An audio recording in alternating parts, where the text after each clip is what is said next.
So we've made it to the end of 2017, and this year I saw 107 new releases in the theater, and a bunch of those were actually pretty great, and you can hear me talk about those movies right here at the links above. However, right now we are talking about the 10 biggest piles of crap that I saw this year. Yes, these are my picks for the 10 worst movies of 2017. Now, as we go through this list, you'll probably notice I don't have some of your picks for the worst movie of the year for the one very obvious reason: I didn't go and see them. Just like you, I have a bias towards going to go see movies I think I might actually like. So you won't find classics like The Emoji Movie or 50 Shades of Mommy Porn 2, because I didn't see them. If I had seen them, I'm sure they would have made the list. And with that said, throw your picks for the worst movie of the year down in the comments section. Let's fill that place up with all the cinematic garbage that Hollywood threw our way.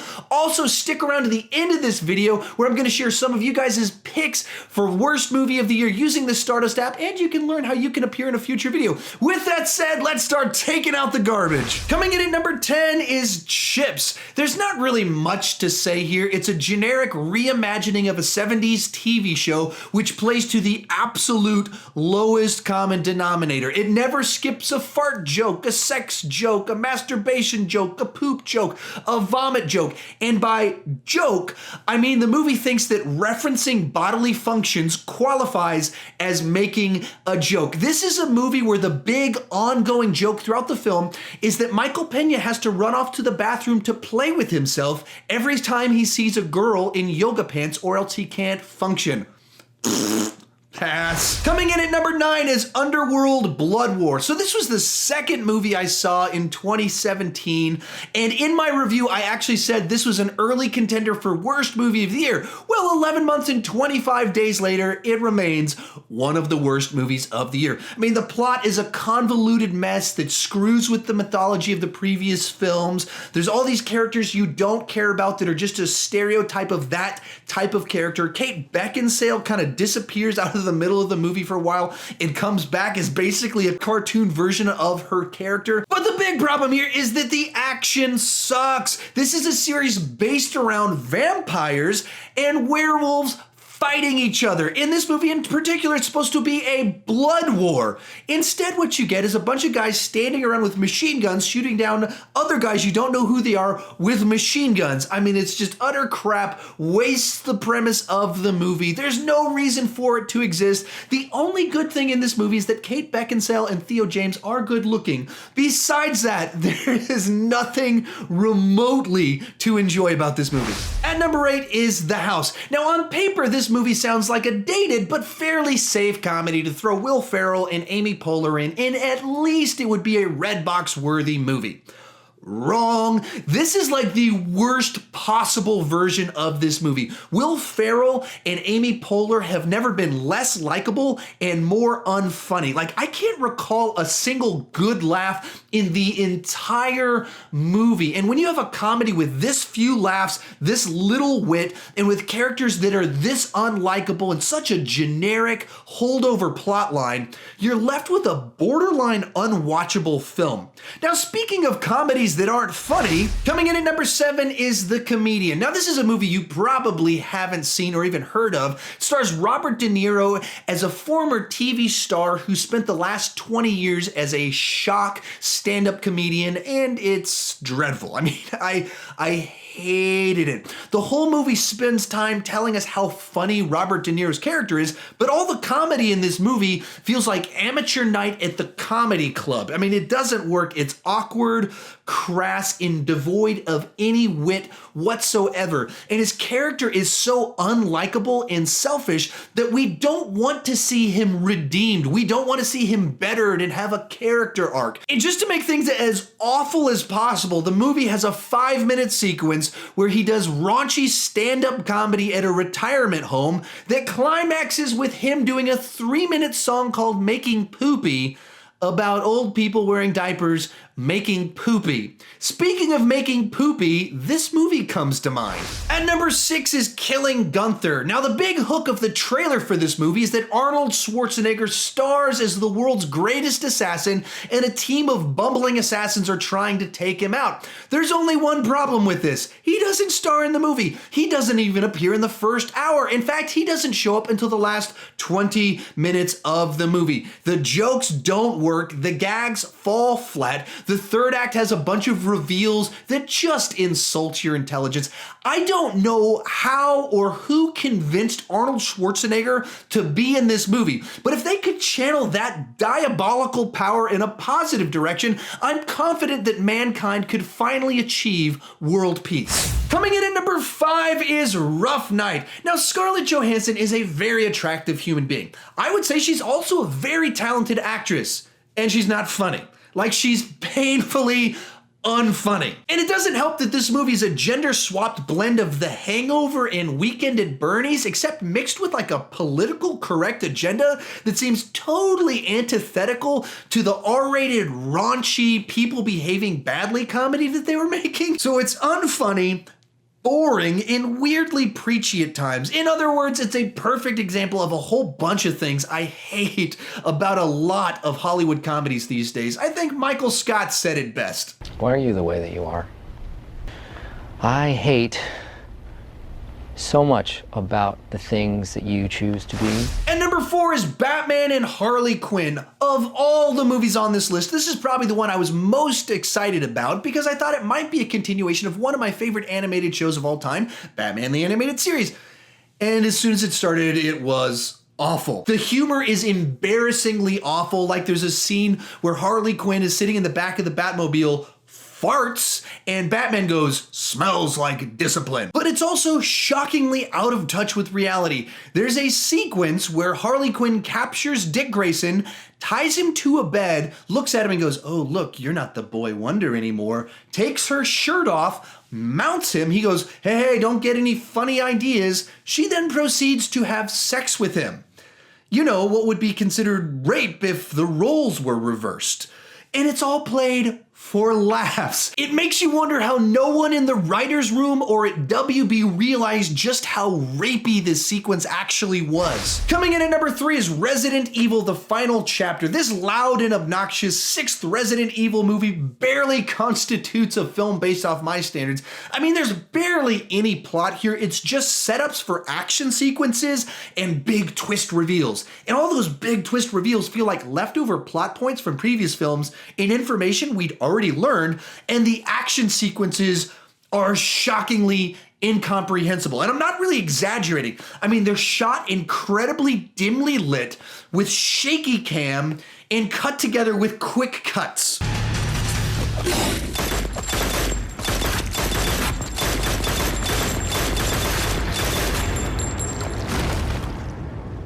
For anyone not hopped up on Dramamine, this movie is just going to induce a headache and nausea. It's a great way to torture someone you don't really like, but not a very pleasant experience at the movies. Coming in at number 2 is The Circle. This is a movie I actually went into very optimistic. A movie about social media, privacy, big corporations, starring Tom Hanks and Emma Watson. Sounds both interesting and very timely. And I even really dug the trailers. For the first third of the movie, I was actually pretty okay with it. And then the main plot line kicked in and it was dreadful. The big problem with the movie is that there's no clear message, there's no clear villain, and there's no clear protagonist. It's as if they were afraid to tell a story that would make Emma Watson look bad or not have her be the hero. And so then they started to water down the story. And in doing so, the movie has absolutely no perspective on anything, in which case it's just a very boring movie that insults your intelligence and just makes you want to bang your head against the wall. I mean, of all the movies I saw, this is the one that annoyed me the most. It's the one that made me want to pull my hair out the most. As I was watching it, I kept face palming physically. I was slapping my head because I was so frustrated with what I was seeing. Each scene got more frustrating and made less sense and just dug a deeper and deeper hole for itself. So much so that as soon as I got out of seeing this movie, went straight to my car and shot a live rant straight to YouTube about this movie. Now, before I tell you my pick for the worst movie of 2017, I'm going to tell you a quick story about my dog, Sadie. Sadie is a great dog. She actually had this picture of her go viral on Reddit a few years back, but she does have one vice. She likes to eat poop. Now, one day she'd been in our backyard, apparently eating poop. She came back inside and laid down on our couch, and I was seated right in front of the couch when suddenly I hear her start heaving. As I turn around to see what's happening, she starts to vomit. And in slow motion, I smell and see what's coming out of her mouth. Poop vomit. And it starts to hit me on the back and go all over my living room floor. It was literally the grossest and most vile thing I have ever seen expelled from a living creature. That is until I saw the #1 worst movie of this year. And the winner of the 2017 Poop Vomit Award goes to Transformers: The Last Knight. There is absolutely no excuse for how convoluted, incomprehensible, and poorly edited this film is. There's roughly 57 main plot lines going along, as well as a bunch of subplots happening, and absolutely no focus. Apparently, after the 4th movie came out, they put together a writer's room with Oscar winners, franchise builders, TV show runners to crack the code of the future of the Transformers franchise, and they came up with 16 different ideas for future Transformers movies. Well, this movie feels a little bit like their intern was carrying all of those scripts, tripped and fell, and just cobbled together random pieces of all 16 ideas, handed it to Michael Bay, and the studio went, "Here's $200 million, Michael Bay. Make that script into a movie." And it's dreadful. I mean, this movie starts off with King Arthur and a drunken Merlin. We then learn about the Transformers' involvement in World War II and with the Nazis. Anthony Hopkins is part of some sort of Da Vinci Code secret society. Optimus Prime is out there looking for God. Marky Mark is teaming up with both a lady and a little girl. The world is about to end. And this movie is $200 million worth of poop vomit. So there you have it. Those are my picks for the 10 worst movies of 2017. Here are some of you guys' picks. When I saw the trailer for the Emoji Movie, I thought, you know what? It might be one of those movies that's so bad it's actually good. But nope, worst movie of 2017. Okay, so this is by far the worst movie of 2017. The world, it was like Wreck-It Ralph, but with emojis, and it was stupid and terrible. The worst film of the year, in my opinion, is definitely the Emoji Movie. I think the Emoji Movie was the worst movie of 2017. The Emoji Movie, that's my pick for the worst of the year. Yeah, no, this movie was not good in my opinion. In fact, I actually kind of hated it. It's one of the worst movies of this year. So my pick for the worst movie of 2017, it's The Glass Castle.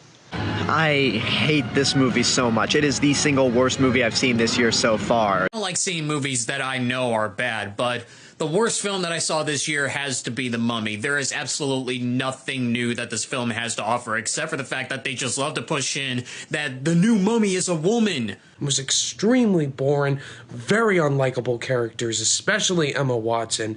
This movie is horrible. So the worst movie of the year that I've watched is definitely Transformers: The Last Knight. I mean, I wanted to walk out halfway through this movie. So Transformers: The Last Knight is hands down the worst movie I've seen all year. Probably one of the worst movies I've ever seen. It gave me a physical reaction. I had a massive headache coming out. I had to take an Excedrin migraine. It was that bad.